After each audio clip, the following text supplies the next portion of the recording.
Now, while I'm going to speak your language and you speak it better than me. I've seen on some of these photographs, go to the second one, Mr. Sibana, because I want to see if it says EXIF metadata. Yes, yeah, this one. You see on all of it, amongst the data that is there, it says EXIF, and then it will say the data, EXIF and the data. What is this EXIF? What does it mean? What does it refer to?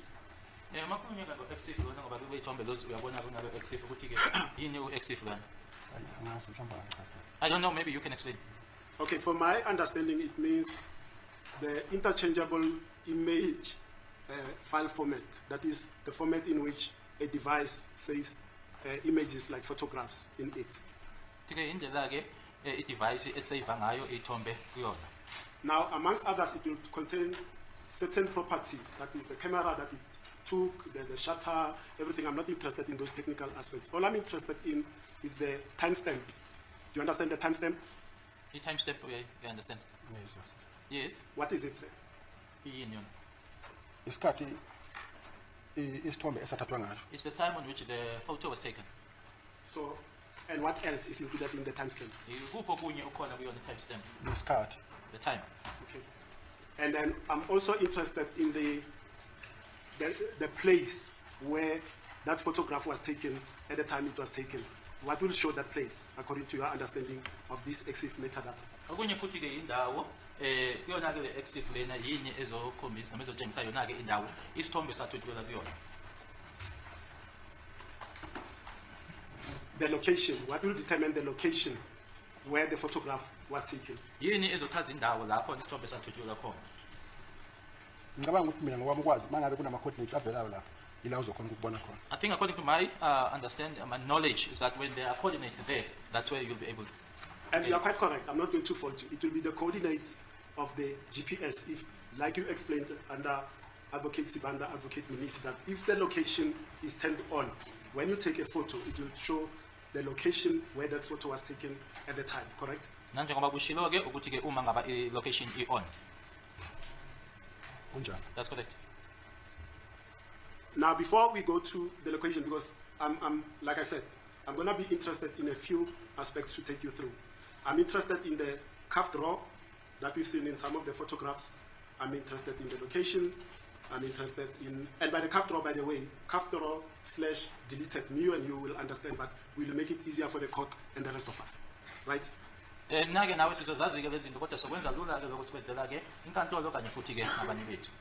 interested in the GPS location. If there are GPS location, if there's not, I'll take you through why it's not there or why should it be there. Then you'll give your explanations.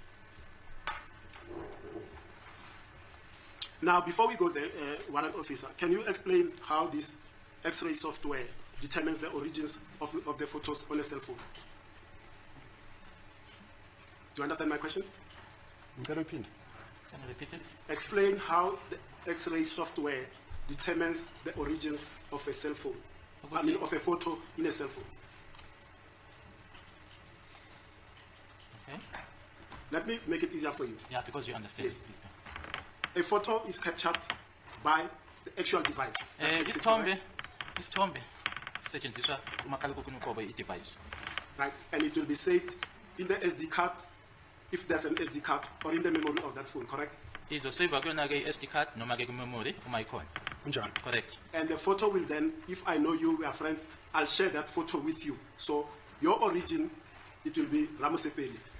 Uma ke mina nawe ke sazana singabangani sidluliselana ke ithombe kuyena ke la izochaza ukuthi buyaphi izobhala uRamusipile. Kunjalo ngicabanga ukuthi engaku-explaina lapho if une photo efonini yakho, yes, then uya ku details.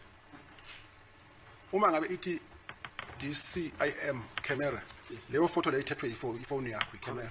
Then uma ngabe uya ku if you have a photo on your phone and then you go to details, then there is what's called DCIM. Then DCIM camera.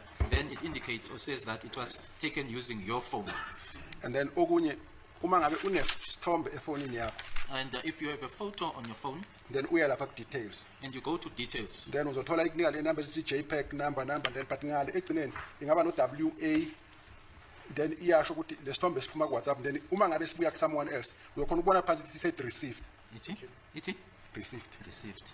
And then there is what is referred to or called JPEG, and then there is WA, which then says that it was, it indicates that it was via WhatsApp, and it also indicate received. And then esinye isithombe mhlawumbe mangabe usithole ku Facebook nakhona siyabhala lapho ukuthi sibuya ku Facebook, then And then the other photo, if it comes from Facebook, it also indicates that it was received or it came through, the source was Facebook. We are able to see that. so ngokwami ukwazi i-X-ray ayishintshi lutho bokusefonini iyenza njengoba injalo. And according to my knowledge is that X-ray does not change anything on the phone or from the phone. It does it exactly as it is.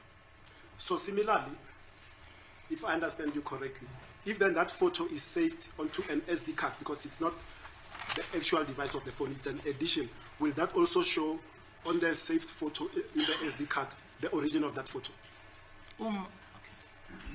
If the phone, sorry, Pastor Jonas, let me clarify it easier for you. Now, I capture a photograph, right? It's saved in the SIM card or the memory of the device itself, the cell phone itself. Right. Now, if I transfer the very same photograph into an SD card, will it show in the SD card the origin of that photo?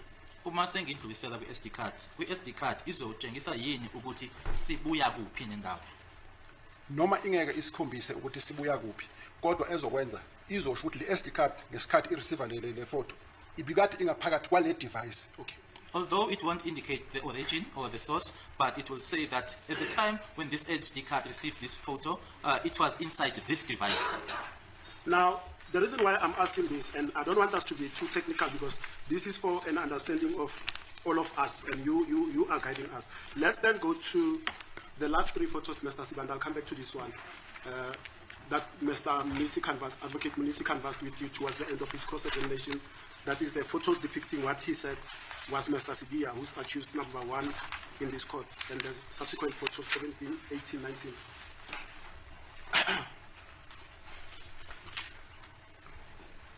Now, if you look at this photo, because now we see the metadata is quite limited compared to the first photos, can you tell whether or not this particular photograph was shared between devices or amongst devices? Ngoba uma ubheka la obhaliwe lana ke akukho kuningi njenga lezi ke edlulile. Ungasho ke la ukuthi lesi isithombe sona ke kwakusetshenziswa omakhalekhukhwini ukuthi ke sindluliswe. Angikwazi ukubona njengoba sinje. As the photo is like this, I can't see that. But as an analyst, are there, when you do the downloading and analysis, are there what are termed artifacts or data points that can guide you to know whether or not a particular photograph was shared amongst or between devices? Ngaba khona yini okwenzayo ke noma yini okungakusiza ukuthi uthole ukuthi ke isithombe lesi bekusetshenziswa noma bekuyisithombe esisuka emakhalekhukhwini ethize sandluliselwa komunye. Uma ngabe wenza analysis uyakhona ukubona lokho, especially isithombe ngabe sisesekhona efonini. If you do analysis, you can see that, especially when the photo is still on the phone. Ngoba uma usibheka nakhona uma ubheka le file name la iyasho ukuthi shared. Okay. Because if you look at that file name there, it does say shared. Now, in your experience, can X-ray distinguish between photos that were shared via Bluetooth, MMS, and other methods? X-ray lena yona ke iyakwazi yini ukusho ke ukuthi ke isithombe lesi sithunyelwe setshenziswa i-Bluetooth, i-MMS noma ezinye indlela.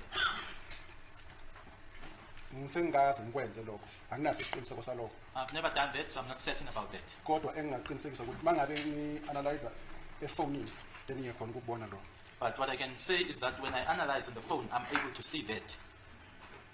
Now, especially pertaining to this last one with depicted firearms and bullet cartridges, I don't know what these are called. As an example, because Mr. Munisi put a proposition to you, that is there a possibility that this was a download from the internet or a meme? A meme will also be shared from an internet amongst several users that are enthusiasts with guns or whatever, for whatever reason. Does this XRY, how does it handle such like photos that have been shared many times? The so-called trending photos or photos that have been shared by many other users of several devices. How does it handle that, and how does it represent that in the EXIF metadata? Yenza kanjani ke XRY lena kuyithombe lezi ke ezisetshenziswe noma ke indluliswe ke abantu abaningi noma kusetshenziswa yenza kanjani? Angikaze ngidile isimo esinjalo. I haven't come across such a situation. Okay, all right. Now, with respect to these 3 photos that are at the back, the one depicting a gentleman in a red t-shirt holding the door of a motor vehicle, seated in a chair with a colleague or friend, and the one with a firearm. We cannot tell the device that took this photo because this is what is termed. So sorry, Mr. Sibanda, if you can go back to the EXIF metadata for a while. These are called what are called cuffed raw, right? Now I'm going to want a warrant officer to get into this cuffed raw so that we understand what it is. I personally know what that is, but for the benefit of the court and everybody else. This cuffed raw, what it is in simple language without getting technical, warrant officer. Kuyini ke nje yona ke ikhaphulo leyana ke singasebenzisa nje okulula noma ke singabi technical. Engicabanga ukuthi mina ngokwami ukwazi kusuke kusho ukuthi isithombe noma sideletiwe kodwa it's a print ukuthi sake saba khona lapha kule SD card. According to my knowledge understanding is that even if the picture or the photo has been deleted, but it says that it was once there. And that will be that term, it escapes my mind, the recovered captured, something to that effect. Is that correct? Recovered captured. Yes, kunjalo. That's correct, yes. Now, in your experience, and like I said at the beginning, I'm cross-examining you for understanding because a lot of these pictures were just presented here in court, thrown around, and then we were bamboozled. So I want your understanding here. How then do you determine the date and the time from any device, be it a cell phone itself, SD card, or SIM cards? When the photo was deleted, can you determine then that using X-ray software? Usebenzisa yona ke X-ray ungasho i-date kanye futhi ke nesikhathi ukuthi ke isithombe lesi sasidilithwe nini. Njengoba ngichazile njengoba sibona la awukhona ukubona nangabe sidelete into eshiyayo ukuthi ikukhombisa ukuthi sake saba khona isithombe noma ingakuniki information eningi ngaleso sithombe leso. I'm unable to say, but as I mentioned it, that it just indicated that it was once there, but it doesn't give you more information. Now, in simple terms, warrant officer, can you explain then that, how you went about the process, that is, to recover the deleted photos that we've seen on this exhibit DD4 in brackets B?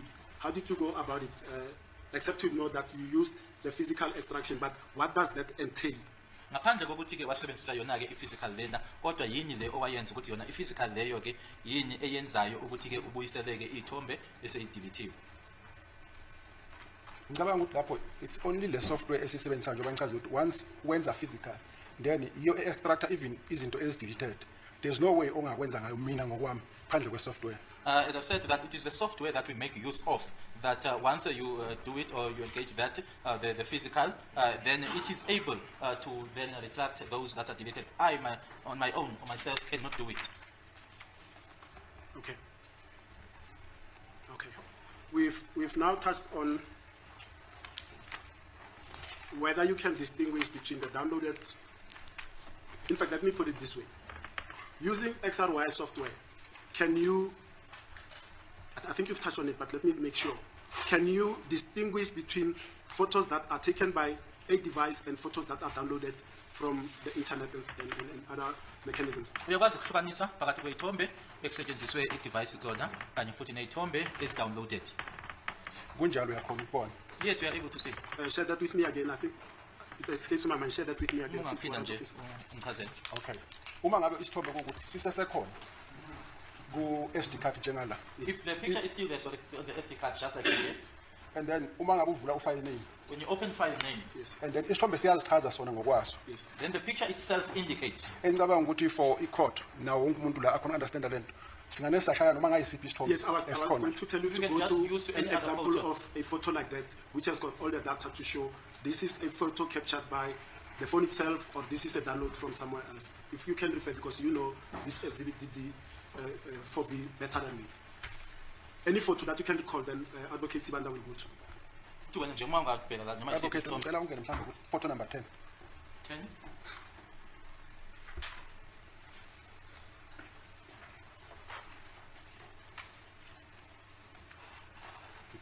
Let's use the ones that we've worked on. That's why, hence I said from Exhibit DD4B, because there are private photos here of people that are not supposed to be seen in this court. Hence I said specifically to the photo album that we've been working on, not random photos.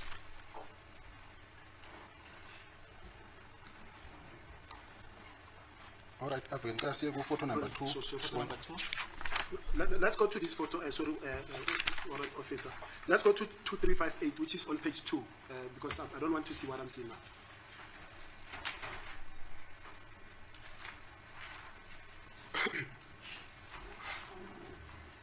Let's see if it's got the complete metadata in relation to the question that I asked, whether you can distinguish between a photo downloaded and a photo taken by the device itself.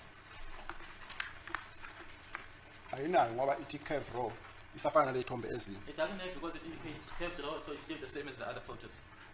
And just on that curve draw, Warrant Officer, is curve raw the equivalent to say this was a deleted photo Ingaba ukhevu lokhu ukuthi isithombe lesi esasikade sideletiwe and recovered? sabuyisela. Ngicela uthi ukhupha yena. Can you go up? Nasi ngapha siyalisho it's deleted, yes. It indicates down there deleted, yes. Okay. So let's look at the one that was not deleted. That will show us that this was taken by, or here, does it show whether it was taken by the device itself or downloaded? Lana yatshengisa yini ukuthi kwakusetshenziswe yona i-device le noma Njengoba ngichaza ukuthi njengoba siswa lesithombe into esiyikhombisayo ukuthi lesikhathi sireceive ile device the SD card sasikade singaphakathi kwana iPhone Samsung J5. it just indicates that when it was received, this SD card was inside the Samsung J5.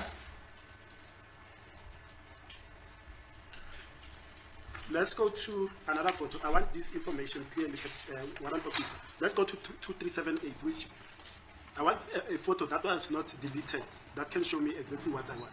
Isithombe esasingadelethwanga ke esibonisa ke lokho engikufunayo. Let's go to 2378.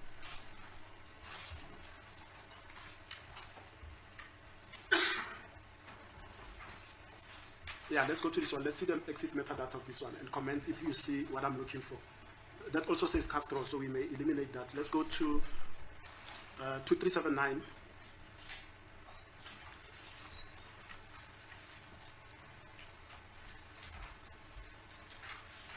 Let's see the exit for that, Mr. Silanda, please. Okay, that one is curve draw as well. How many pictures were deleted here? What is the actual problem?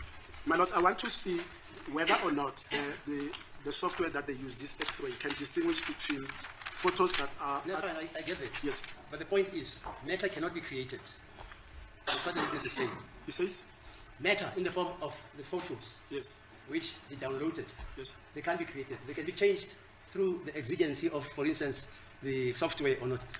Just explain. Yes, If a photo is taken of me, as I am now, it can go through 120 devices. Can it change the image as you see it now? Uma ke uthola isithombe njengoba ngilana ke manje ngibona bese kuthi ke manje ngizula ke kumakhalekhukhwini abaningi ingaba uzoshintsha yini lendlela mina engingayo. Ngokwamkwazi isithombe angeke sichange. That's the point. Into engachange ingalesikhathi iaccesswa umunye nomunye kule device accessayo angeke izikhathi zifane kodwa isithombe sobe sisodwa. What I know is that the photo itself won't change, but what will change is that when it's being accessed by the other, and then the following one, as well as the times, but the picture itself won't change. I was not referring to a subject matter. I'll be foolhardy to say that if you share a photo, Ramsipele will become intense. That was not my question. My question pertains to, and I've said, the EXIF data. Whether EXIF data can show you this is a JPEG, it was taken by a J5 Samsung, or this was a photograph which was shared from WhatsApp, Facebook, and the like, that distinction. Advocate, I remember I explained that sengushilo ukuthi uma ngabe isithombe sisekhona efonini when you usibheka siyasho isithombe ukuthi lesi sibuya ku WhatsApp, Yes. and then uyakhona ukubona kule file name iyasho ukuthi shared if isithombe it was shared.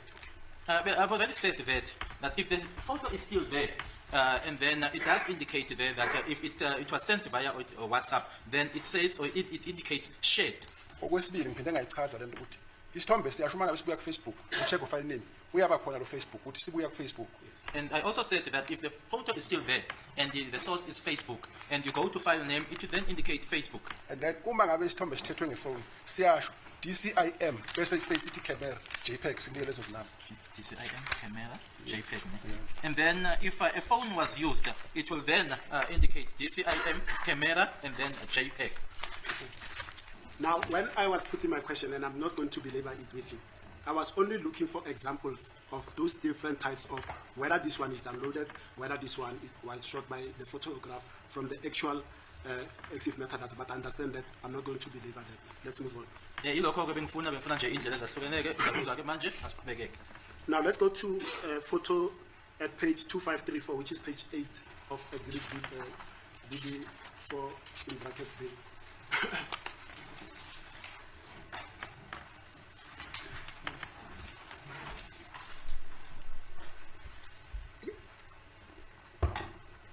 Yeah, this one. Now, the reason why I'm referring you to this one, and I want the state to assist you with that piece of transcript, extract from transcript. Yesterday, you were made to read something, whether it was Mohola or Zungu, referring to a grey hoodie. Remember that aspect of the evidence yesterday?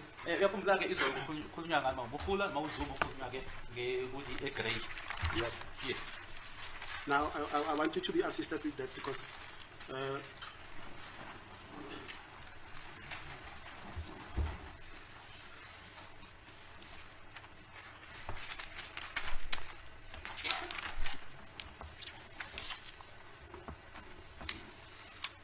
in fact, the comparison. Now, okay, read that first. Then I'll want to refer you as well to Exhibit DD4 in brackets A. Ifundeka kanje. Miss Mohola. Yes, my lord.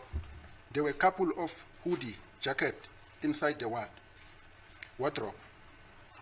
He also, my lord, requested to take one of the hoodies, my lord, which was grey in color, and my lord, if I am not mistaken, he was wearing a red hoodie jacket as well.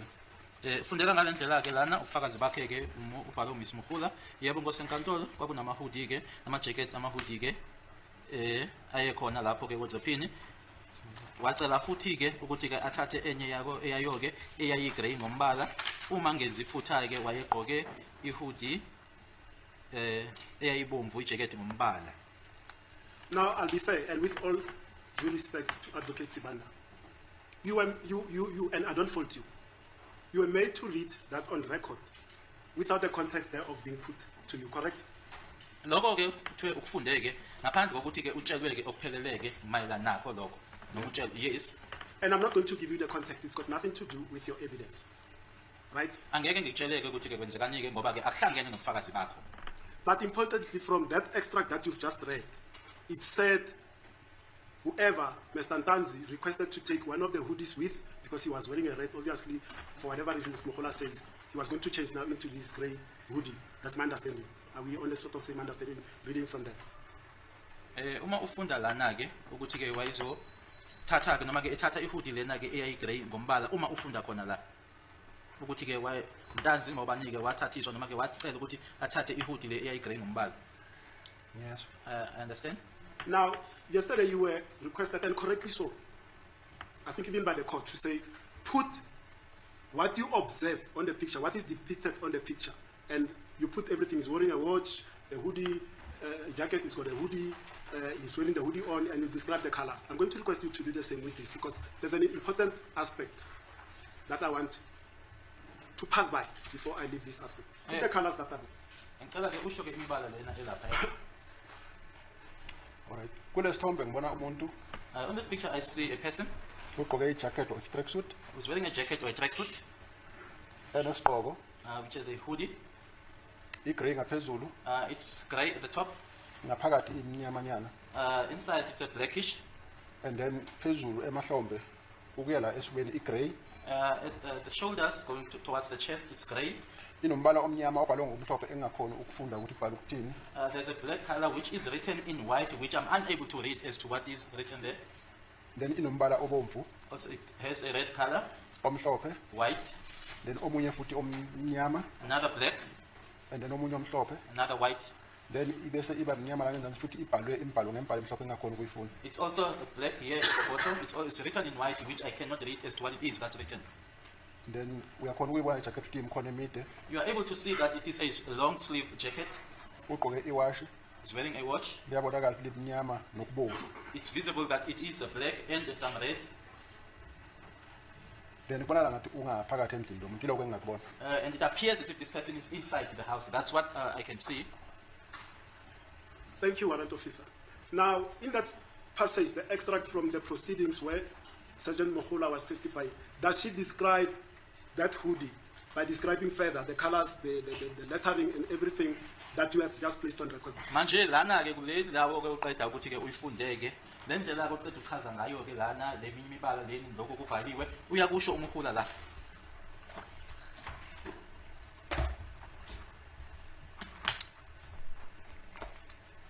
Hayi kuyaphambana. No, it's not the same. You see, the reason I'm asking you this, and I'm not faulting you, is this: when context is not provided, the leader of that evidence wants the court to draw an inference by providing this photo to say, this is the hooded jacket that I'm referring to that Ntazi took and asked us to take, when that's not the case. Uma ke ungatshelwa ke into ngokupheleleke lo ekusuke kuyena ke ohola ke ukufakazi ke ukuthi manje usefuna ke inkantolo ke manje ifikele kwesinqumo ke ukuthi ke lokhu ke obhaliwe lana yikona ke lokhu okubonakalayo lapha ekusithombeni engasikona. And if I may respectfully ask the court, Mr. Ntazi, to rise up. He's here in court. If he can stand up. Mangizamcela ukuthi uNtanzi asukume. He's also wearing a grey hooded jacket today in court today. Ugqoke ke ihoodie egrey namhlanje enkantolo. Ngiyavuma. I agree. Sit, Mr. Bongani, thank you. And it's got nothing to do with you. The context within which this photograph, you were meant to place the details thereof on record, should have been explained to you so that you know what you are talking about. But because it's not important to you, you are an analyst. I analyzed, I was given a phone, I download it, then I give the information back to the IO. The IO will use it for his investigation because you are not privy to the investigation, correct? Ukuthi kwenzekani kufakazi awunalwazi angithi. Kunjalo advocate. That's correct. Arguments. You can argue the points, my lord. I'll make my submission. Mr. Ramasipi will make his submissions. Not for this witness to comment. My lord, I don't want to ridicule my colleague. This objection is laughable. He's the one that introduced and invited comment on these photos. So this objection is laughable. I'm not even going to entertain it and give it glory with a response. So I'm done with this. I wanted to show you that a particular narrative wanted to be pushed. When we hit back now, he jumps up and down and say, Which narrative is that? the one that, my lord, the inference, I'm a lawyer, the inference that the real reason why this photo was introduced is to align with the fact that Mukhtar says Mr. Ntazi asked to take a grey sweater, and they put this as the grey sweater, my lord. I'm a lawyer. That's an inference that they need this court to do. Ukuthi lana uma bekufunda lokho ke befuna ke ukuthi lokho bhalwe noma kushiwo umkhula lana ke kuhlanganiswe ke naso lesi sithombe ukuthi ke yona ke le hoodie egrey athi ke umkhula uNtanzi wayithatha. Is that what you're trying to show, say, Doctor? No, my lord, that is not the only inference. Okay. Yes. It's fine, my lord. Now it's an issue for argument. We'll both argue it. But he mustn't, when he's introduced something, when the shoe pitches, he stands up and cries. My lord, I'm going to ask, it's 25 past, may we resume tomorrow? Yeah, sorry, okay. Quickly.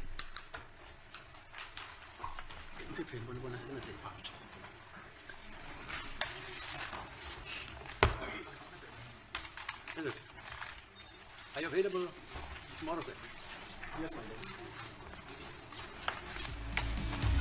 Welcome to the fire where the stakes ignite, where the questions burn hotter than the night.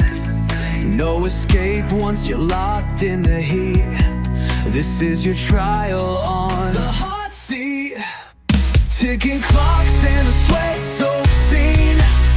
Can you handle the pressure or split at the seams? Truth or dare with no retreat. The sparks fly high on the hot seat.